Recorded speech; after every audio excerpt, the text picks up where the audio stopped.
वह सुबह उठी और प्रार्थना करके रसोई में आ गई।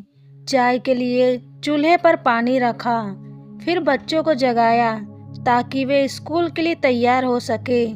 रसोई में जाकर चाय बनाने और अपने सास ससुर को दे दी। फिर उसने अपने बच्चों के लिए नाश्ता बनाना शुरू किया।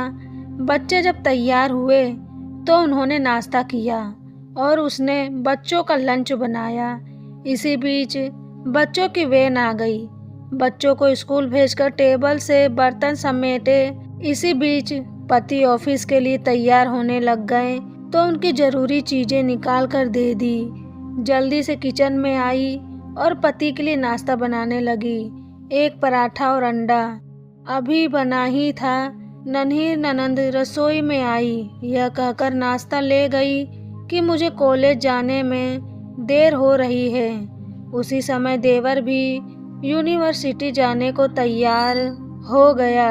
जल्दी से पति और देवर के लिए नाश्ता बनाया और मेज पर रख दिया।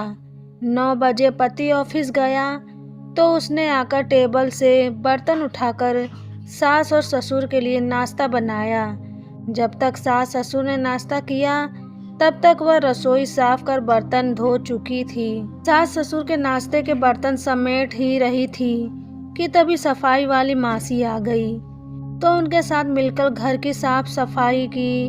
मासी को विदा किया तो 11 बज चुके थे।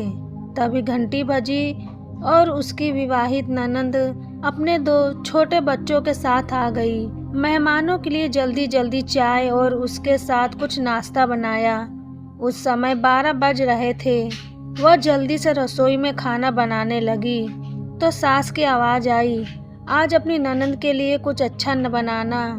उसने ननंद के लिए स्वादिष्ट खाना बनाया और जल्दी जल्दी रोटी बनाने लगी क्योंकि 1 बजे थे और उसके बच्चे आने वाले थे। बच्चे जब स्कूल से आए तो उन्होंने मुंह हाथ धोए, कपड़े बदले और उसने उन्हें खाना खिलाया। तभी कॉलेज से छोटी ननंद भी आ गई और देवर भी वापस आ गया। उसने सबके लिए जल्दी जल्दी रोटी बनाई और सबको परोस कर खिलाया। जब सब खाकर उठे तो 3 बज चुके थे और उसे अचानक भूख लगी। उसने मेज पर हॉट पॉट में देखा और एक भी रोटी नहीं बची थी। वह सब बर्तन समेट कर रसोई में जा रही थी कि उतने में उसका पति घर में दाखिल हुआ। उसे देखकर पति ने कहा, मुझे बहुत भूख लगी है, जल्दी से खाना निकालो। वह झट से रसोई में गई और अपने पति के लिए रोटियां और कुछ सब्जी बनाने लगी। जब उसने अपने पति के लिए खाना बनाया तब 4 बज चुके थे। उसके पति ने उससे कहा, आओ तुम भी खा लो। उसने आश्चर्य से पति की ओर देखा क्योंकि उसने सुबह से कुछ नहीं खाया था।